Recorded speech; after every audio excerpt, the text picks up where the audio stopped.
오늘 우리에게 주시는 하나님 말씀은 구약성경 사무엘상 1장 9절에서 18절 말씀입니다.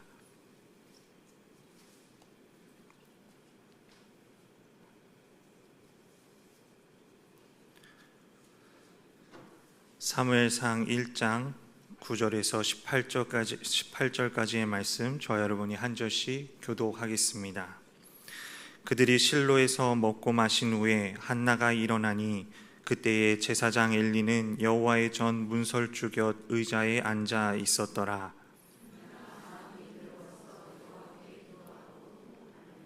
서원하여 이르되 만군의 여호와여, 만일 주의 여종의 고통을 돌보시고 나를 기억하사 주의 여종을 잊지 아니하시고 주의 여종에게 아들을 주시면 내가 그의 평생에 그를 여호와께 드리고 삭도를 그의 머리에 대지 아니하겠나이다.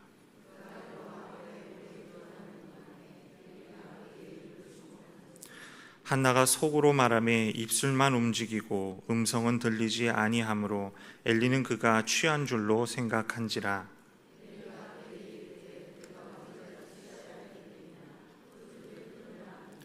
한나가 대답하여 이르되 내 주여 그렇지 아니하니이다. 나는 마음이 슬픈 여자라. 포도주나 독주를 마신 것이 아니요 여호와 앞에 내 심정을 통한 것뿐이오니.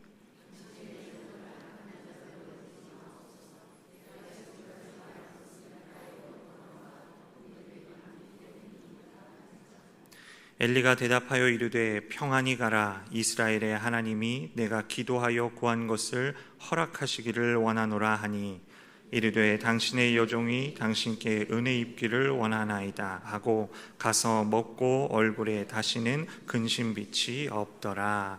아멘.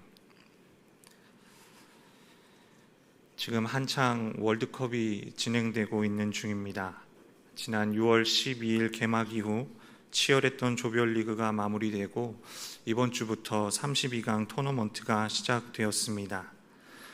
이 월드컵 경기 소식과 관련된 영상들이 끊임없이 쏟아지면서 평소 축구에 큰 관심을 갖지 않고 있던 사람들까지도 경기를 챙겨보게 되는 요즘입니다. 이 축구도 그렇지만 몇몇 구기 종목들은 하프타임이라는 것이 있습니다. 하프타임은 전반전과 후반전 사이에 주어지는 휴식 시간을 말합니다. 이 시간에 선수들은 수분과 에너지를 보충하고 또 감독은 전술을 수정하거나 그 팀의 분위기를 재정비하면서 집중력을 끌어올립니다. 전반전에서 경기 내용이 그리 좋지 않았다 하더라도 잘 정비해서 후반전을 열심히 뛰면 전혀 다른 결과를 만들어낼 수 있기에 이 시간은 매우 중요한 시간입니다.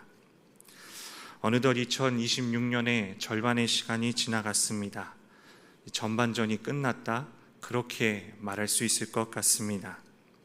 지난 6개월의 시간 동안 지치고 또는 넘어졌다 하더라도 우리가 다시 에너지를 보충하고 전반전의 실수를 잘 분석하고 또 후반전을 어떻게 달려가야 할지 그 방향을 다시 잘 설정한다면 전반전과는 전혀 다른 양상의 놀라운 일들이 우리의 삶 가운데, 우리의 가정과 교회 가운데 일어나게 될 줄로 믿습니다. 새로운 하반기를 시작하는 이 7월의 첫날 아침, 주님의 부르심에 응답하여 나온 오늘 이 시간의 예배가 하나님의 말씀으로 충전하고 우리를 선한 길로 인도하실 하나님께 간절한 마음으로 부르짖는 우리 신앙의 하프타임이 될 수 있기를 간절히 소망합니다. 오늘 우리가 읽은 본문의 내용은 사무엘상을 시작하는 첫 번째 장에 기록된 한 가정의 이야기입니다. 우리가 잘 알고 있는 것처럼 구약 성경의 이야기는 이스라엘이라고 하는 특정 민족의 역사를 담고 있습니다. 현숙한 이방 여인의 이야기인 룻기를 제외하면 여호수아부터 역대기까지 이스라엘이라고 하는 한 민족, 한 나라의 주요한 역사적 흐름을 따라가고 있는데요. 특별히 사무엘서는 가나안 정복 전쟁을 이끌었던 여호수아가 죽은 후 사사라고 하는 지도자들에 의해 다스려지던 그 시대에서 이제 왕정으로 넘어가는 아주 중요한 시대 변화를 다루고 있는 책입니다. 구약 성경을 읽어가다 보면 약속의 땅 가나안에 들어와 하나님의 백성으로 하나님 나라를 세워가야 할 이스라엘 백성들이 혼란 가운데 삐그덕거리는 모습을 사사기에서 보게 됩니다. 그리고 사사기를 지나 이제는 자신들에게 왕을 달라며 하나님께 소리를 치는 이스라엘 백성들, 왕정으로 통치체제가 변화하는 어떤 긴장감이 느껴지는 사무엘서를 만나게 됩니다. 그런데 이렇게 어마어마한 혼란과 긴장감 속에 사무엘서의 첫 번째 장은 우리에게 어떤 이야기를 들려주고 있는가? 사무엘상 1장은 엘가나라고 하는 한 사람의 집안 이야기로 시작이 되고 있습니다. 이스라엘의 역사를 통해 우리에게 말씀하시는 하나님께서 사사기가 끝나고 사무엘서를 새롭게 시작하는 이 끝과 시작이 만나는 그 지점에서 이스라엘 역사 이야기를 이어가시기 전에 한 가정의 이야기를 들려주고 계신 것입니다. 에브라임 산지 라마다임 소빔이라는 곳에 엘가나라는 사람이 살고 있었습니다. 그에게는 2명의 아내가 있었습니다. 한 사람의 이름은 한나이고 한 사람의 이름은 브닌나였습니다. 사무엘상 1장에 기록된 내용의 정황으로 볼 때, 그리고 한나의 이름이 먼저 기록된 것으로 볼 때 한나가 엘가나의 정부인이었을 것입니다. 이 엘가나는 한나를 정말 진심으로 아끼고 사랑했습니다. 그런 한나에게는 아주 커다란 슬픔이 있었는데요, 그것은 바로 자식이 없었다는 것입니다. 그러나 엘가나의 또 다른 아내인 브닌나에게는 자식이 있었습니다.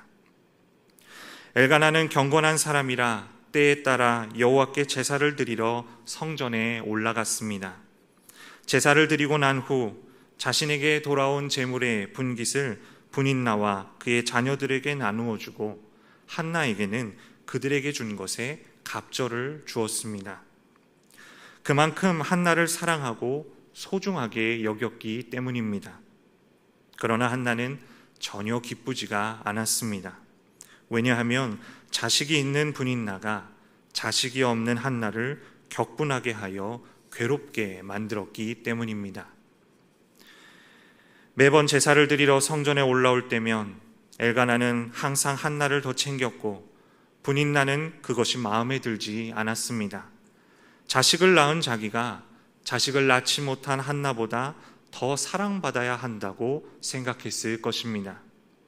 그래서 브닌나는 제사를 드릴 때마다 안 그래도 자식이 없어 슬픈 한나의 감정을 건드렸습니다.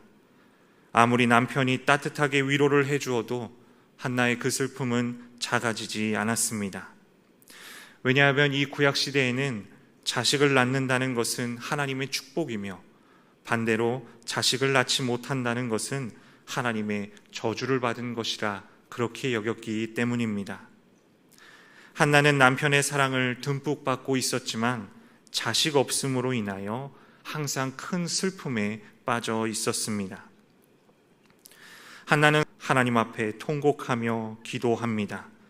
여호와께 예배하러 올라올 때마다 자식이 없는 슬픔이 브닌나로부터 받은 상처로 인한 서름이 쏟아져 나옵니다. 이 고통을 돌아봐 주시라고 나에게도 아들을 달라고 하나님께 기도합니다. 입 밖으로 소리가 나오지도 않을 만큼 무너져 내리는 가슴을 부여잡고 하나님을 간절히 찾습니다. 경건한 사람이며 아내를 정말 사랑하고 아끼는 이 엘가나의 집안은 다른 사람들이 보기에 아름답고 모범적인 가정이었을 것으로 보입니다. 그러나 그 안에는 슬픔과 분쟁과 아픔이 존재했습니다. 자식이 없는 한나의 고통이 있었습니다. 자녀가 없는 그녀를 격분하게 만드는 브닌나의 질투가 있었습니다. 예배하러 성전에 올라갈 때마다 더 심각하게 드러나는 이 문제는 그날은 하나님을 예배하는 기쁜 날임에도 불구하고 그들 가운데서 기쁨을 빼앗아 갔습니다. 슬픔과 고통 가운데로 더 깊이 빠져들어가게 만들었습니다. 평범하지만 신실한 하나님의 사람, 그러나 그의 가정 안에는 슬픔과 분쟁과 아픔이 가득 차 있었습니다. 왜냐하면 그곳에 아들이 없었기 때문입니다. 여호와께 제사를 드리기 위해 실로로 올라간 엘가나 집안의 이야기는 단순히 한 가정의 이야기가 아니라 이스라엘 전체의 모습을 비춰주는 거울과도 같습니다. 이스라엘은 하나님의 은혜로 애굽을 탈출하여 노예 신분에서 자유인이 되었습니다. 하나님과 언약을 맺었고 그들은 하나님의 자녀가 되었으며 또한 모든 나라에 대한 제사장 나라가 되었습니다. 그들은 자신의 조상들에게 주신 하나님의 언약이 성취되는 것을 경험했습니다. 하나님께서 약속하신 땅에 들어가 그곳에서 살게 되었습니다. 하지만 여호수아가 죽고 난 후 가나안 땅에서의 삶을 시작한 이스라엘은 하나님의 은혜를 잊어버렸습니다. 자기들 마음대로 살았습니다. 하나님의 말씀에 순종하지 않았습니다. 가나안의 모든 족속을 멸하라고 하나님께서 명령하셨지만 그들은 하나님의 명령을 따르지 않았고 자신들의 생각대로 행했습니다. 그 결과 이스라엘 백성들은 가나안의 풍습에 점점 물들어가기 시작했고 그곳에 남아있는 민족에게 침략을 당하고 고통을 당하기도 했습니다. 매우 혼란스러웠던 이 시대를 사사기 21장 25절은 이렇게 표현하고 있습니다. 그때에 이스라엘에 왕이 없었으므로 사람이 각기 자기의 소견에 옳은 대로 행하였더라. 왕이 없었으므로, 여러분, 이스라엘에 왕이 없어서 그 시대가 혼란스러웠다는 것입니다. 왕이 없어서 사람들이 저마다 자기의 뜻에 맞다고 여기는 대로 행동했다는 것입니다. 그런데 여러분, 이스라엘에 정말로 왕이 없었습니까? 그렇지 않습니다. 그들을 다스리시고 통치하시는 하나님이 그들과 함께하고 계셨습니다. 하지만 이스라엘은 하나님을 자신들의 왕으로 여기지 않았고 왕이신 하나님을 떠난 그들은 분열과 혼란과 아픔과 슬픔으로 가득 차게 되었습니다. 이러한 상황 속에서 자식이 없어 통곡하는 한나의 모습 속에 우리는 이스라엘 가운데 진정한 자녀가 없음에 통곡하시는 하나님 아버지의 모습을 발견할 수 있습니다. 그곳에 아들이 없어서 시내산에서 모압 평지에서 길갈에서 또 세겜에서 하나님을 아버지로 부르며 그분의 말씀을 따라 살겠노라 언약을 맺은 이스라엘 백성들 가운데 하나님의 뜻을 행하고 하나님의 나라를 이루어갈 자녀들이 없어서 하나님께서 통곡하고 계십니다. 여러분, 지나온 2026년의 상반기를 돌아보면 그동안 우리들의 삶은 어땠습니까?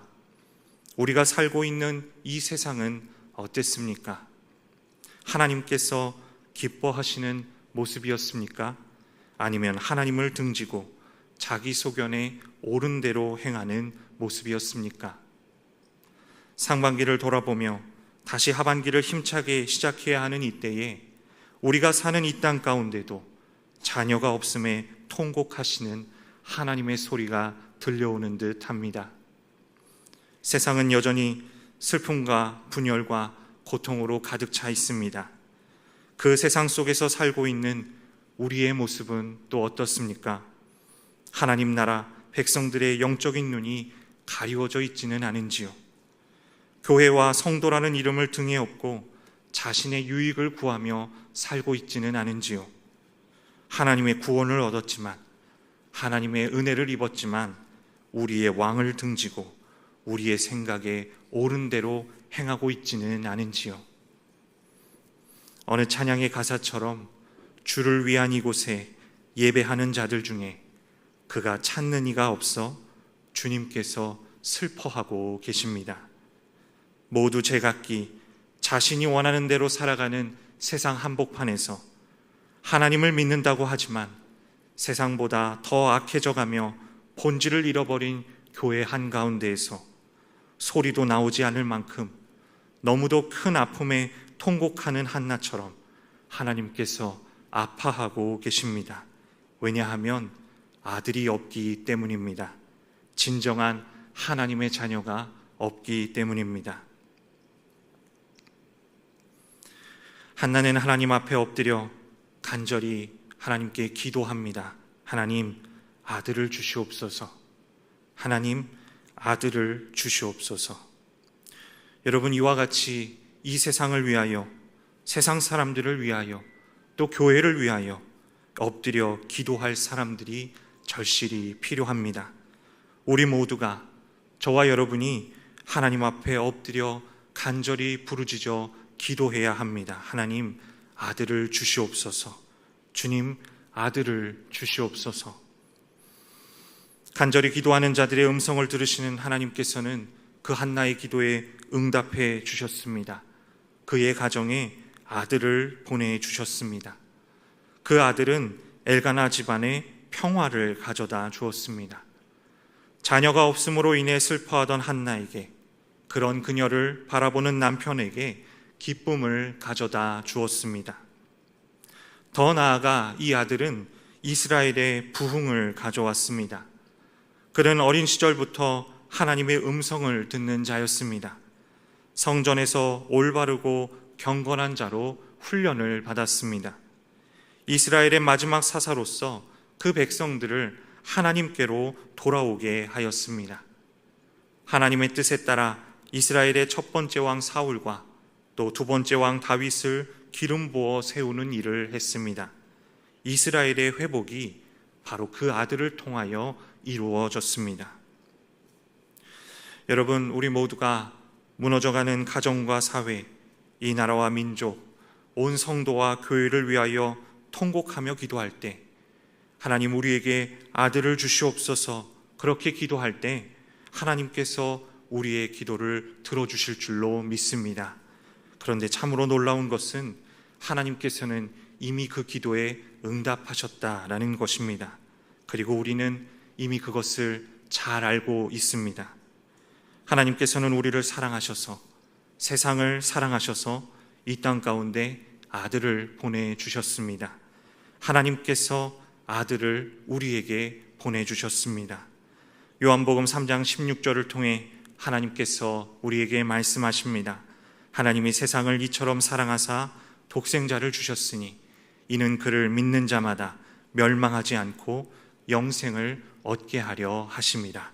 여러분, 이것이 바로 복음입니다. 그 아들은 2000년 전 이 땅에 오셔서 세상을 바꾸셨습니다.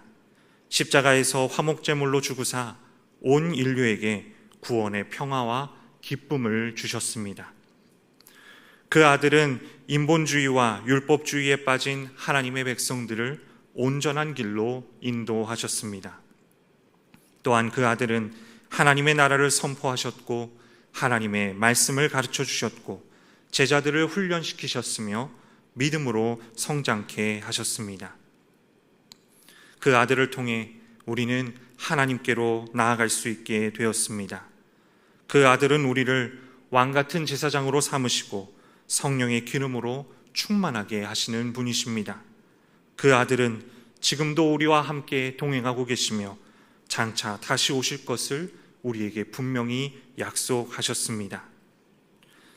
하나님께서 보내주신 아들 예수 그리스도께서 무너진 것을 다시 세우고 병든 것을 고치시고 죽은 것을 다시 살리는 기적의 역사를 이 땅 가운데 행하실 것을 믿습니다.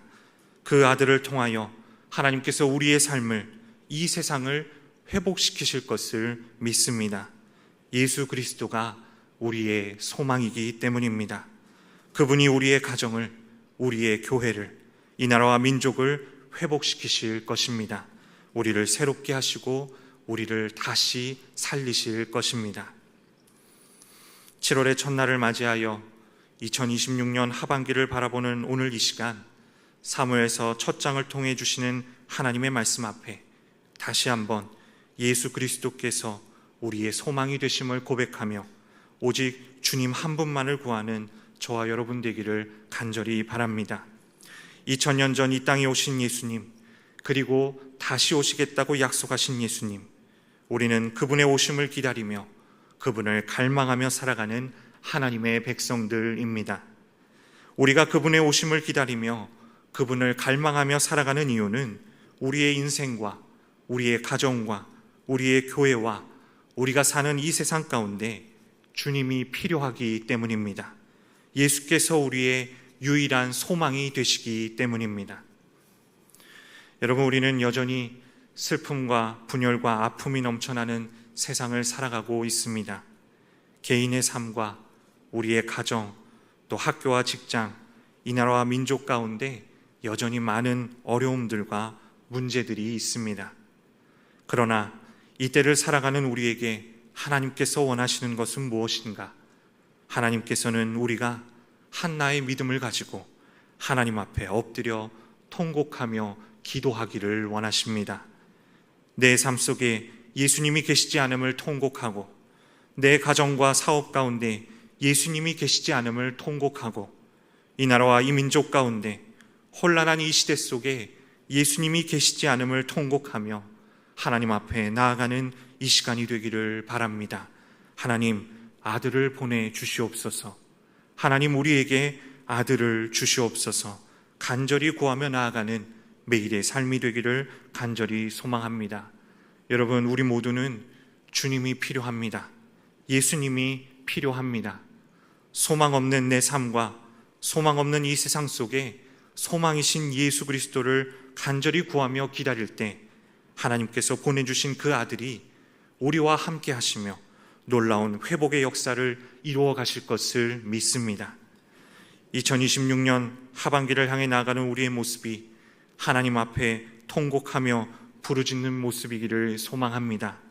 우리에게 필요한 것들이 많고 또 우리가 기도해야 할 기도의 제목들이 많지만, 그러나 오늘 본문을 통하여 깨닫게 되는 것은 우리는 아들을 구해야 한다. 오직 예수 그리스도, 세상의 소망이 되시는 주님 한 분만을 구해야 한다는 것입니다.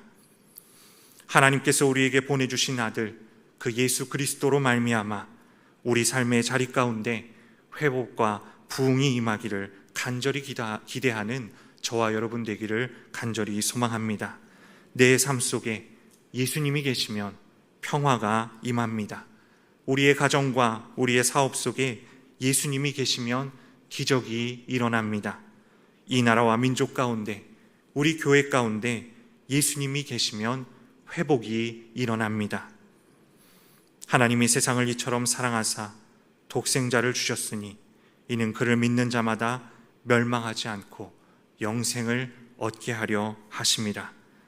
이미 우리 가운데 오신 주님, 우리를 버리지 않으시고 우리를 떠나지 않으시고 우리와 언제나 함께 하시겠다고 약속하신 주님, 그 주님을 바라보며 주님 한 분만을 간절히 구하고 기다리는 우리의 삶 속에 하나님께서 새로운 일들을 만들어 가시고 놀라운 은총으로 함께 하실 것을 믿습니다.